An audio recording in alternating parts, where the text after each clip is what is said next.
much for that introduction, and dear students and all the audience that is listening to me. Thank you so much for this amazing day.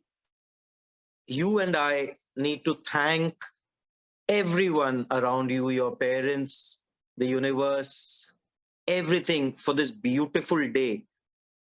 Because in the next 20 odd minutes, I'm going to take you over my journey, how I reached where I am, and in the next 20 minutes, you will see that if it wasn't for my persistence of my dreams, I would not be where I am today.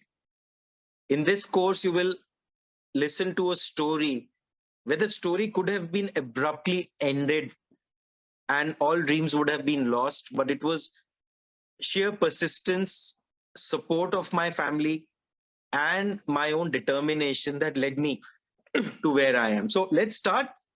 You're all young students. You are the bright future of India. And you're already very strong people because, well, you are the X and Y chromosomes that won. You know, when you were conceived, millions of other XY chromosomes lost, but you won. So guys, you should be congratulating yourself because you're already winners in your own respect. Some of you may be winners academically, some of you will be winners in your sports profile. Unfortunately, our Indian education system teaches a fish and the elephant the same thing.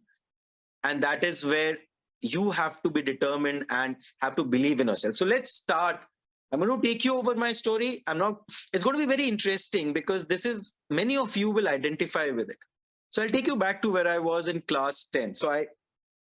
So I belong to an army family. My dad's from army. And class 10, he was posted in Bangalore. I was studying in Central School, KV Kendriya Vidyalaya. And for my 11th, I had to come to Delhi. And so I actually stayed alone because in those days, 11th and 12th were mandatory to become a doctor in Delhi. So I wanted to get into Moulana Azad Medical College. I had fixated myself.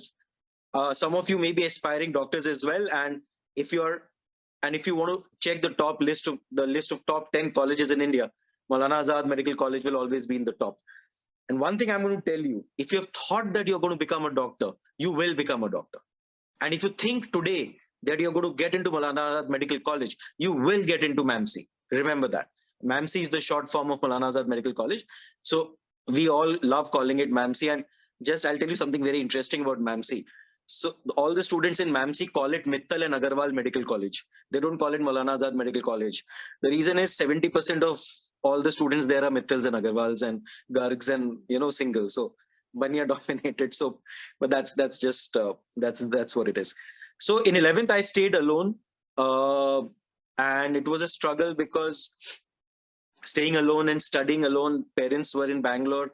Mom used to shuttle between Bangalore and Delhi. It was tough for them as a family also, but I was determined. So no play, no nothing, just studies. And so there was one particular incident I remember.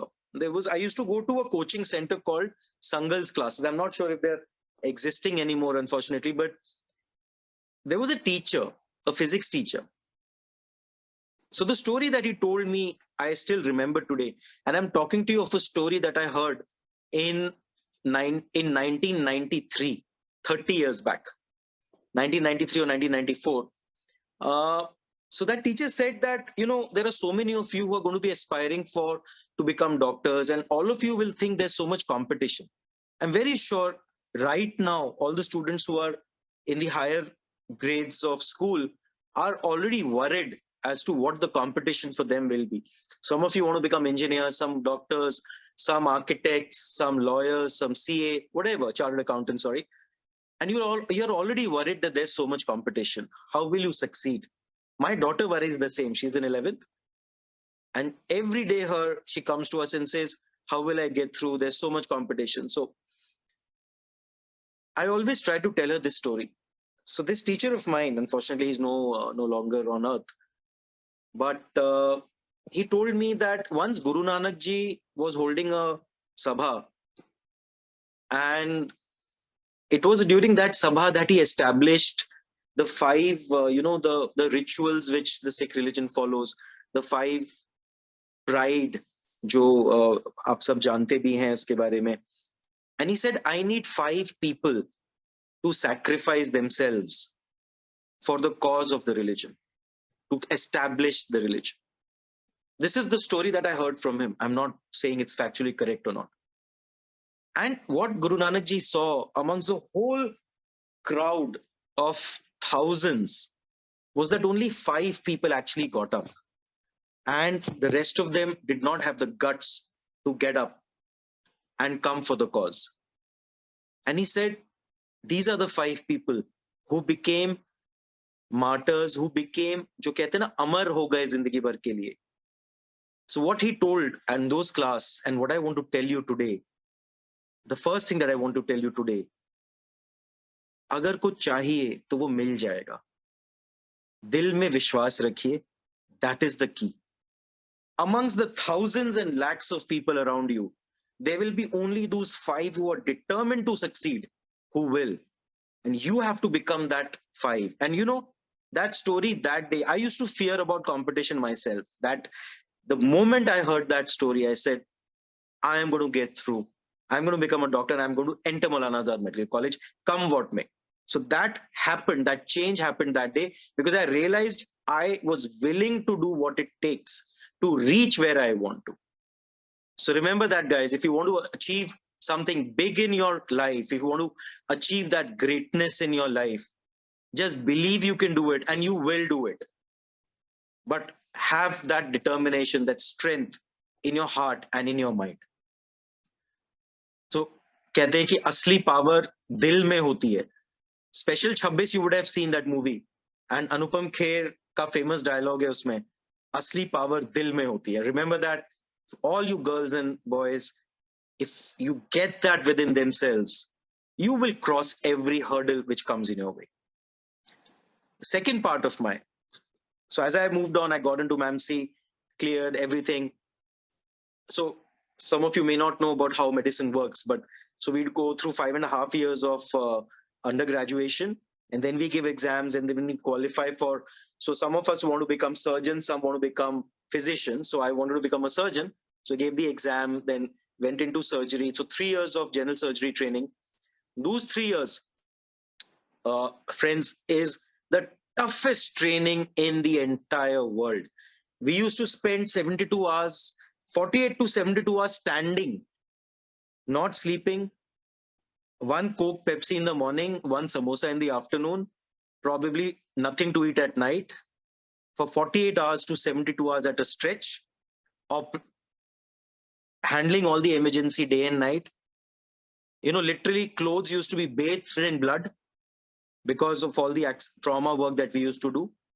And 72 hours later, no sleep, somehow just get about 6 to 8 hours of sleep and then go back to work. That was the daily program for the next 3 years of my life. General surgery training is the most difficult training in this. I mean, apart probably from the military training, it's really tough. And in fact, I'll share with you guys also, you would have heard of this disease called tuberculosis. It's rampant in India. I got down with tuberculosis in my first year of general surgery.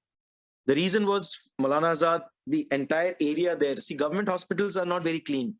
And because we never got time to eat food, we never got time to have adequate nutrition, our body immunity just crashed. And no sleep just crashes your body immunity, like totally. And the body then succumbs to diseases. And we believed we were, gladiators and brilliant people, and we can survive without food and, work. And I got down with tuberculosis.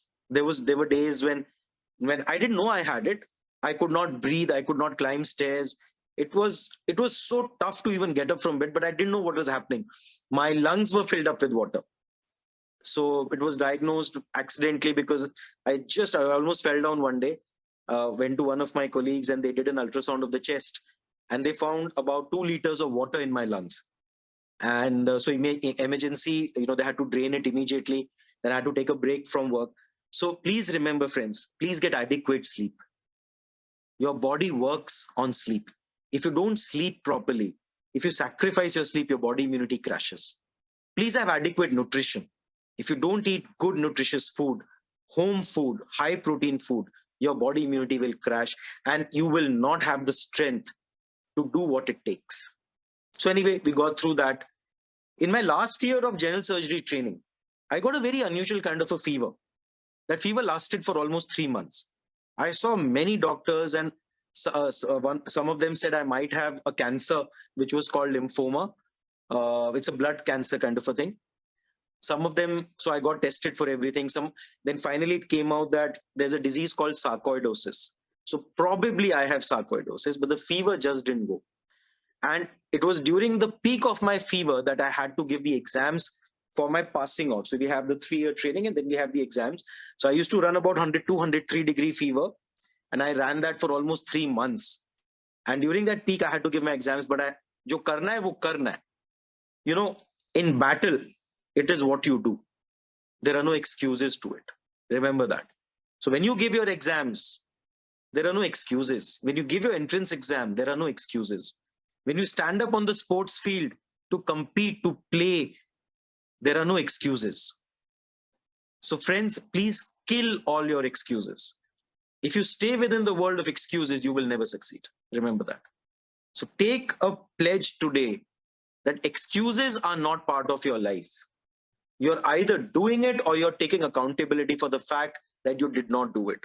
So if you did not study, take accountability. Don't give excuse you were not well. You were not well because you chose not to be well. So remember that in a battle, it is only you that matters, not excuses. So anyway, I cleared that exam, and the doctor who I was dealing with, who treated me, he told my dad that don't try not to send him to a government institute for his higher training, because he might succumb to more tuberculosis, because my immunity was actually pretty low at that time. So he said, try to get him into a private hospital for further training. The environment is more clean there. So I, in my mind, had always wanted to be a plastic surgeon very early on, very, very early on. Something fascinated me about plastic surgery. And you actually, so all your students, you are on Instagram or you're on social media, you already know something about plastic surgery, that it is beautiful. Something about plastic surgery is beautiful. You already know that. That's exactly what I felt. But fate took me to a different area. So because I was advised not to go back to a government hospital, I got an opportunity to take up cardiac surgery, heart surgery, as my super specialization, which was again an exam. So I got through Escorts Hospital in Delhi, one of the most famous hospitals at that time. So this, I'm talking of the year 2003. And for about 9 to 10 months, I pursued cardiac surgery. But you know what used to happen? Around the 9th month or the 10th month of my training, the moment I used to drive into the hospital, I used to start sweating. My heart used to beat so fast, I could feel it. In medical language, it is called palpitations. So you keep your hand here and thak, thak, thak, and I used to tremble. I used to get down from my car. I used to walk up to the hospital entry, and sometimes I used to take a step back. Then I used to somehow gather myself, go back. Cardiac surgery, is very stressful. You're dealing with life and death every moment. 12 to 14 hours, imagine a high stress situation, life and death every minute. One wrong injection, the patient might die. The patient has just had a cardiac surgery. You have to monitor. So I was responsible for monitoring nearly 70 patients, 60 to 70 patients in the intensive care. And it just broke me. It just broke me. I just could not take that stress. More than the stress, I think I never wanted to be there. It just happened to me. And then I started realizing, is this what I'm going to do in my life? Am I going to be so stressed throughout my life? Because my dream was something else. My dream was plastic surgery. I'm not asking you to become plastic surgeon. What I'm asking you to do is to just follow your dreams. Each of you has a dream in your heart. Don't let your situation decide what you want to do. Otherwise, you will suffer like me. Dream is something that each one of you has. It is, try to follow that dream. So at that time, I went up to the hospital, the owner of the hospital, Dr. Naresh Trian, one of the most famous plastic heart surgeons in the world. And I asked him that I'm forced to leave. I can't follow cardiac surgery anymore. So anyway, I left the course, a huge decision. My wife, that time, so I had to sit home, I had to study again. And she supported me through that phase where I was earning nothing. I was doing nothing, just studying for my exam for plastic surgery. And next 3 to 4 months, she supported me completely. My family supported me. That is where, remember, friends, your family is the most important thing in your life. It is your parents, your brothers, your sisters who are the most important people in your life. I know you're all growing up, and at some point of time you would kind of ignore your parents. You'd say, well, they're old, they don't know. My friends know, and their thinking is old. You'll always, some of you might be feeling that. Remember, there's no one on earth who cares for you more than your own parents. So if any one of you has that feeling, please go home and hug your parents today. Do that. You know, your parents don't need anything from you. All they need is a bit of love, a few good words, and 5 to 10 minutes of your time daily. That's all they need. I know you as kids want support from your parents, but remember, even your parents need your support.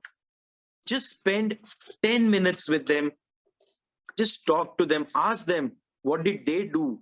What have they sacrificed for you? And then you will know they've done so much for you. Some of you might be feeling, what do they do for us? Nothing. They are in their job, they're doing everything. They don't have time for me. Not really. They're struggling for you. So be with them. Be with them. That's the thing. They are the only ones who matter for your life.